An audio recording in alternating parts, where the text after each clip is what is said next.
Hi and welcome to Mwandi Mission Hospital. My name is Lawrence Kamba and I serve as a mission partner in charge of infrastructure. You're welcome. We'll give you a short tour of what we have as Mwandi Mission Hospital. So we are a level 1 hospital currently transitioning to a level 2 facility. We provide multiple services for the Mwandi community. We are based in Western Province in Mwandi district. We are the largest health facility within the district as well. So if you'll join me, we'll take you around and show you what we have in place. So welcome, this is the inpatient department. We are split into 3 sections. To my right, we've got the female ward. To my left, we've got the male ward, we've got the maternity ward, and just behind me as well, this is where we go through to our main theatre. We've got 2 theatres, 1 main theatre and a minor theatre. We usually have quite a number of surgical cases, and we have a visiting medical mission team that comes in from the United States that do a surgical camp. And so they do a lot of surgeries from people within Mwandi and also from without. And we've had quite a number of people who've been attended to with multiple cases from goiters to splenectomies and other minor surgical cases that need attention. And people have come from as far off as Chipata, coming through to Mwandi Mission to receive quality health care as well. And so these medical teams come in regularly twice every year, and we're hoping that in the near future those groups will also be expanding and coming in more at a regular period as well.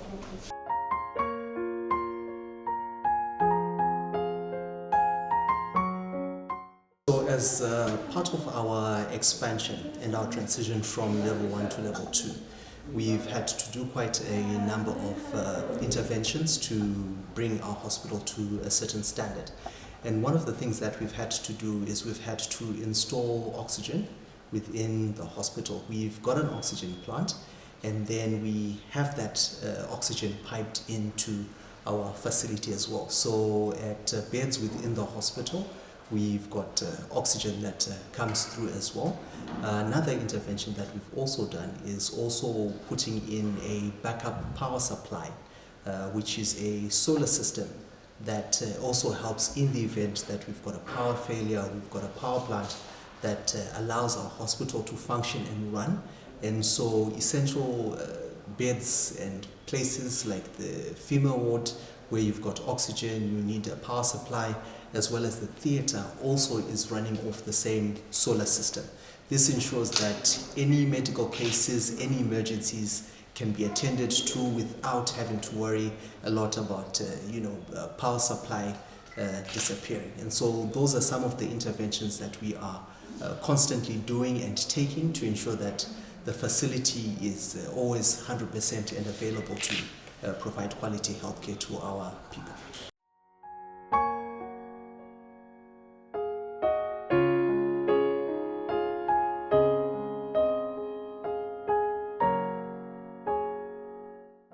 So welcome to Mwandi Mission Hospital.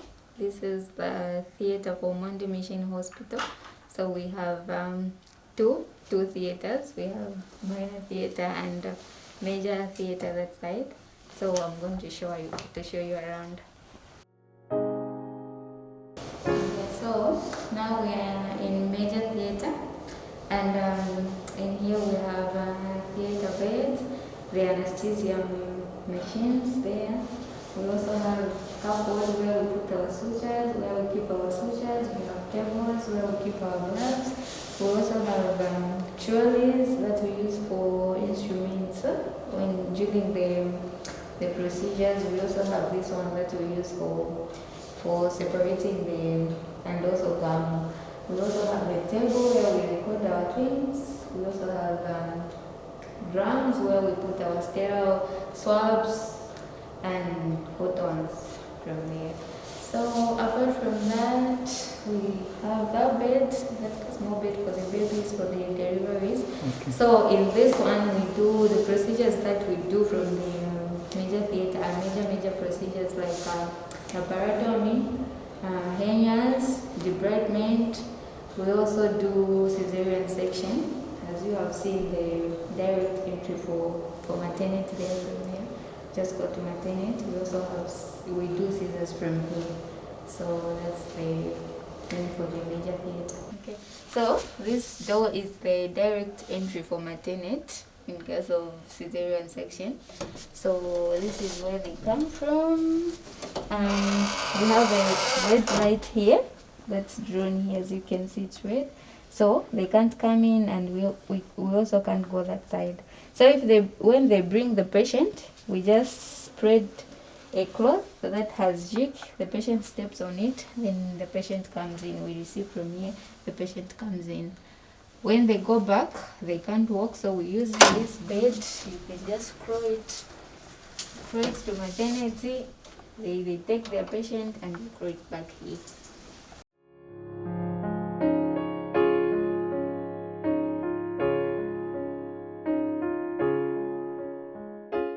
So now we are in minor theatre, and the type of cases that we do from here are small cases like wound dressing,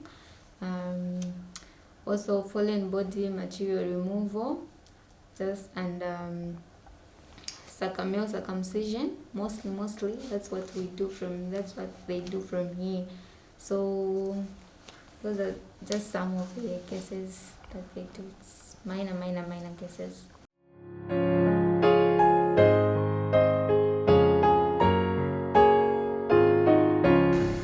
So as part of our expansion to get to level 2 in terms of our upgrade, this was actually one of the units that we've actually had to also do up. This is the Diagnostic Imaging building.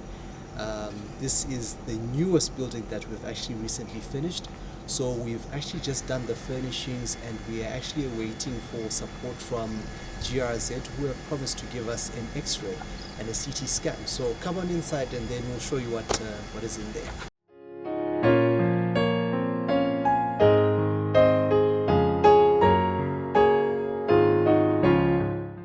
So we're on the inside of the Diagnostic Imaging building, and where I stand is the main lobby for the facility. And so just to my right, this is where we have the X-ray room. This is where it's going to be allocated. And then behind me, to my left, that's where we're going to have the ultrasound room, ECG and echo services, as well as the CT scanning room as well. And then to my far right, that's where we've got our bathrooms as well as the change rooms. And then just in front of me, we've got our offices for the staff as well. So let's come through.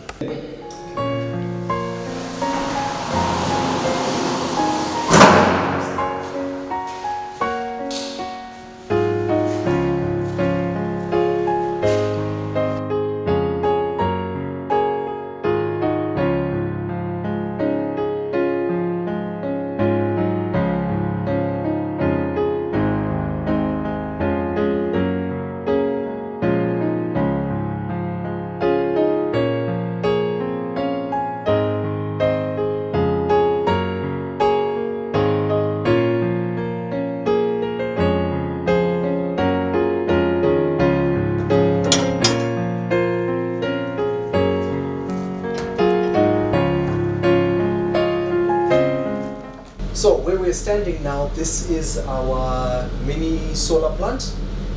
We've got 105 solar panels that actually sit on top of the roof. So the idea to have the solar in part funded by our partners from the United States was to ensure that we've got readily available power in the cases of emergency, but also to help us aim to reduce the cost of energy around the facility. So this is a 30 kilowatt system, and then we've got two sets of batteries. We've got the gel type batteries that is behind me, and then just in front of me we've got lithium ion batteries that give us over 50 kilowatt of storage capacity. Now in terms of the power supply, we've supplied it in different parts. So one system, 115 kVA system, provides power for the main hospital, provides power into the theater, into maternity ward as well. And so they are dedicated facilities and dedicated plugs that provide power from there. And this is like the primary source of power supply within the hospital. The second unit, which is also another 15 kV system, also provides power for the administration block. So the administration block is 100% offline or off-grid, and they get power from ZESCO. The Mother and Child Health Department, which we'll show you, also is running at 98% on solar. The children's ward as well, all the lighting is also provided off the solar. And then the new diagnostic imaging building, the lighting as well is coming off the solar system. So the idea in terms of power supply is first priority is given to solar, and then the batteries, and then ZESCO comes in as an emergency or for backup. In the event that power goes during the night, we also have a reserve storage battery capacity that allows us to also provide power into the facility to ensure that surgical cases and medical cases are attended to without having any interruption in terms of supply for our Mwandi residents. So we've got what they call smart controllers. From the 105 solar panels that sit on top, all our energy is actually pushed into the smart controllers. And what each smart controller does, as you can see here, we've got a control panel. And basically what it does is it will always determine how much power is required, and then it will determine how much power needs to be input into the system. And as you can see now, where our batteries are now at 100% capacity, which means whatever is being used currently within the hospital is actually coming directly off the solar panels. If there's a higher demand for power, what the smart controller will do is it will now allocate a lot more power towards the load in terms of what it is taking in from the panels themselves. And so if you've got less demand, less than 3,000 watts, if you've got say 1,000 watts that's required, the chargers will only take in that amount of power that you need. But the system is designed in such a way that it will balance to ensure the moment the sun goes up, the first priority has to be to recharge the batteries up to 100%, and then after the batteries are at 100%, all the load gets transferred back into our system and into our network. And so in certain instances, by about 10 to 11 hours, our batteries are all at 100% capacity. And so from 11 hours up till the sun goes down, most of the facilities that are connected to the system will basically be running directly off the solar unit. This is where administration, MCH, and children's ward are connected onto the system. So now, part of it is still charging because your battery is at 87%. Yeah. And then this is what's coming in from your solar. And then this is the contribution that's coming in from the ZESCO grid. As well. So your ZESCO grid is also connected to the system as well. But this is what is currently being consumed to what is connected to this system. They are separate, so you've got phase 1, phase 2. So phase 1 is the one that covers maternity, that covers administration, that covers MCH and the children's ward. Why we've done that is administration and MCH are what you call day offices, which means the highest amount of consumption actually happens during the day. Yeah. And then it will only leave power for the maternity as well as the children's ward, which basically operates 24 hours per day. So basically, because the system is containerized and it's usually locked, we have access to what is going on directly within the system. And so the router gives us internet access, which means we can remotely see and monitor what the consumption is, and if there are any potential problems within our system, it's easy for us to pick up as well. And so we've got access as the guys on site, but our suppliers also have access to the same system, so we can always be in touch to communicate and see if there are certain interventions that need to be done on the ground, or if there are any updates that need to be done from their offices as well. So it's almost like you also have internet access to see and monitor, and that's how we're trying to kind of marry technology and the usage of our system as well. So the whole idea is try and make things a lot easier to manage, a lot easier to monitor as well.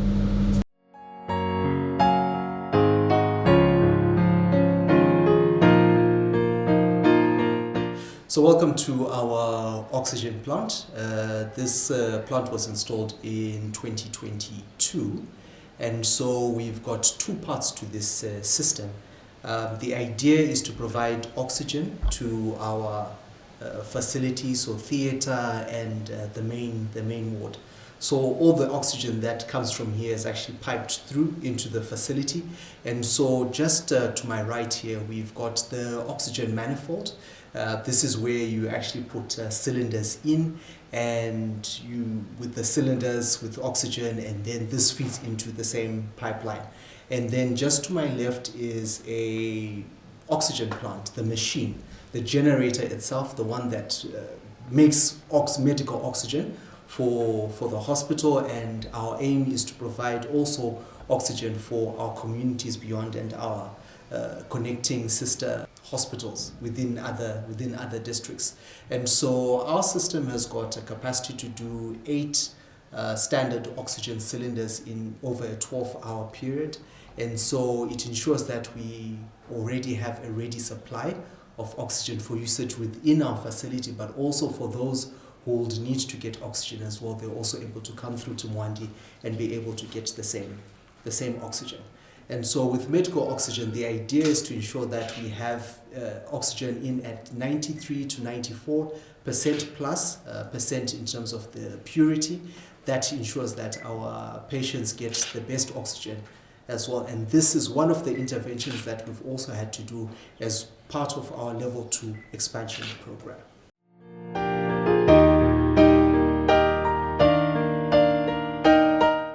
So behind me is a building that was completed last year in July.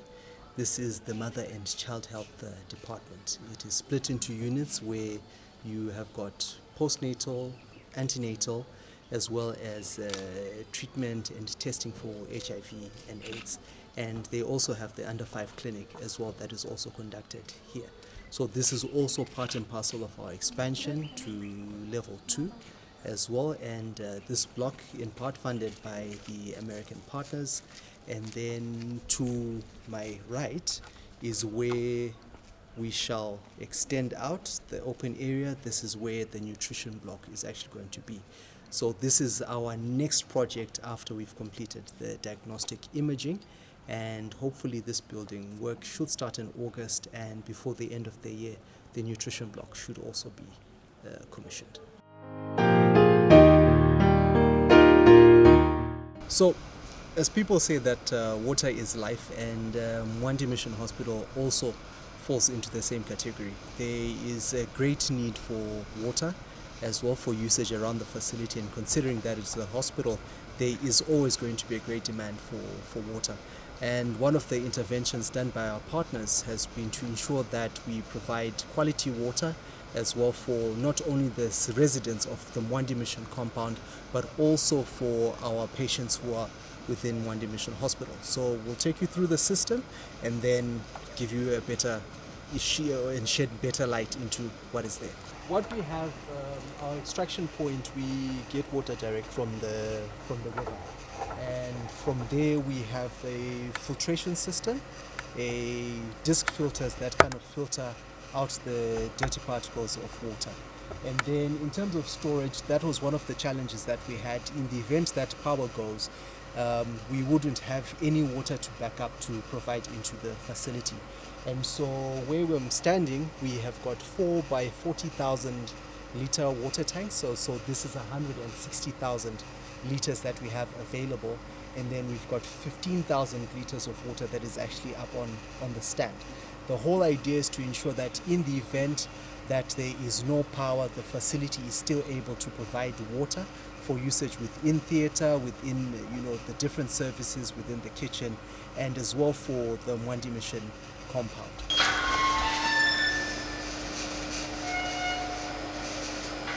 Wanna come in or? So once the water comes in from our tanks, we always believe in treating the water as it goes out to our supply. And so what we have is we've got a pumping system that has got 2 single-phase pumps that provide water into the system. And what we've done is we've put in a system that allows us to run it in such a way that it's controlled by timing, and so it is programmed to run at specific times to capture times where you've got high demand for water as well as low demand for water. And so at the present moment, you've got both pumps that are running. This is what provides water into our facility. And then in terms of treatment, we have got a UV treatment system that has been installed. This has got a capacity of 20,000 liters of water that it can treat per hour. And so this ensures that all the particles and all the E. coli and bacteria setups that are there within the water are also cleaned, and our patients get clean and treated water. We also have, as a secondary system available, we also have the chlorine as well that also comes in to also help to ensure that we also have water that is clean and treated as well for usage within our mission as well. This is one of the interventions as well as part of our expansion to level 2 that has been done and funded by the American government. So we can monitor water pressure here as well, and these pumps as well also give you what the current water pressure is within the system. And then just to explain a little bit more on this one, is that, and you see these timers here. So each one runs on is programmed. So one is running at a certain time, and then the other also runs at a certain time. And then depending on how on the times, you've got both that run at the same time. So your peak period, so from 6 to 8, they're running together. From 12 to about 14:30, they're running together. From 18 to 21, they're running together. So if pump 1 is the first one that starts at 5 in the morning, so it runs from 5 in the morning continuously up to 14:30. And then pump 2 runs continuously from 12 hours up to 22. And then within those periods, where peak periods, the one that's off now comes into kind of, provide and boost your water pressure as well. So the whole idea is to kind of create buffers as well, so people have water readily available at different times, but also the idea is to manage our maintenance costs as well, because you can't run a pump 24/7. It's expensive to run just for what, but also maintenance-wise, it's also quite expensive.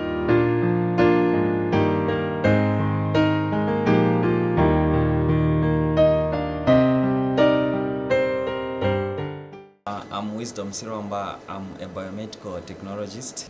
This is a Mwandi Mission Hospital laboratory where we offer a different number of services ranging from hematology, clinical chemistry, parasitology, and microbiology, just to mention a few. So our lab has got a collection room. This is a collection room where we do blood collection, and different types of samples are received in here from different facilities. So Mwandi Mission Hospital Laboratories is servicing not just Mwandi Mission Hospital, but other facilities around the district. So we can probably go around and see other sections. So this is our blood bank serology section, where we prepare blood for blood transfusion, and we do other few tests. Then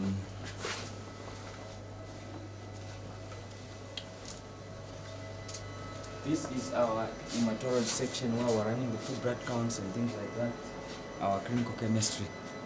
So in this lab we have 7 biomedical technologists.